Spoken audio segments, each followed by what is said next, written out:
ఇక సీట్ల ప్రకటనతో టీడీపీ జనసేనలో గందరగోళం మొదలైంది. టీడీపీ అభ్యర్థుల్ని అనౌన్స్ చేసిన చోట జనసేన క్యాడర్ గుర్రుగా ఉంటే జనసేన సీట్ల ప్రకటనపై తెలుగు తమ్ముళ్లు ఆగ్రహంతో రగిలిపోతున్నారు. ఆందోళనలు, ర్యాలీతో తమ అభిమతాన్ని అధిష్టానానికి చాటుతున్నారు. పొత్తంటూనే అటు టీడీపీ అధినేత చంద్రబాబు, ఇటు జనసేన అధ్యక్షుడు పవన్ కళ్యాణ్ చెరో 2 సీట్లు ఏకపక్షంగా ప్రకటించేశారు. ఇంతో ఇరు పార్టీల్లో కూడా అలజడి మొదలైంది. రాజోల నుంచి జనసేన పోటీ చేస్తుందని పవన్ క్లారిటీ ఇవ్వడంతో అక్కడి టీడీపీ కార్యకర్తల్లో ఆందోళన మొదలైంది. టీడీపీ నియోజకవర్గ ఇన్ఛార్జ్ గొల్లపల్లి సూర్యారావుకు టికెట్ ఇవ్వాలని టీడీపీ నేతలు పట్టుబట్టారు. కార్లలో ర్యాలీగా మంగళగిరి టీడీపీ కార్యాలయానికి బయలుదేరి నిరసన వ్యక్తం చేశారు. రాజానగరంలో కూడా జనసేన బరిలో ఉంటుందన్నారు పవన్ కళ్యాణ్.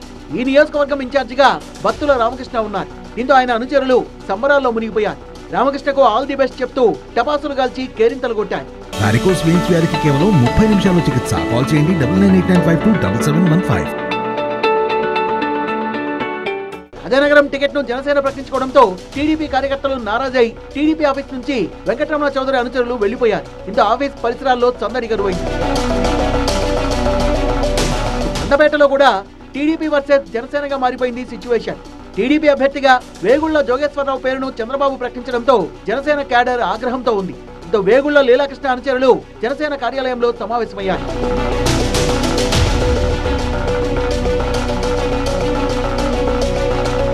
అరకు టీడీపీలో మాత్రం విచిత్రమైన పరిస్థితి నెలకొంది. టీడీపీ ఎమ్మెల్యే అభ్యర్థిగా దొన్నుదొర పేరును చంద్రబాబు ప్రకటించడాన్ని మాజీ ఎమ్మెల్యే శివేరి సోమ తనయుడు అబ్రహాం తట్టుకోలేకపోతున్నారు. అవసరమైతే రెబల్ గా పోటీ చేస్తానని అనుచరుల సమక్షంలో ప్రకటించారాయన.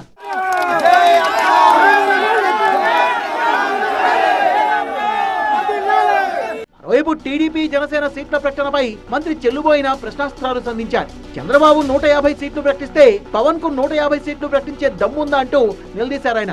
ఆ తెలుగుదేశం పొత్తు ధర్మాన్ని పాటించకుండా అనౌన్స్ చేసింది కాబట్టి నేను కూడా 2 చేస్తానన్నాడు. రేపొద్దున్న ఆయన 150 చేస్తానంటాడు.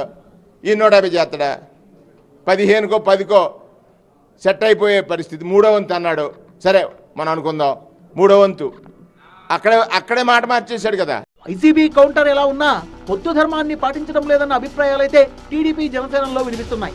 మరి 2 సీట్లకే ఇంత రచ్చ మొదలైతే మిగతా సీట్లలో పీఠముడి ఇంకే స్థాయిలో ఉంటుందన్న చర్చ నడుస్తోంది.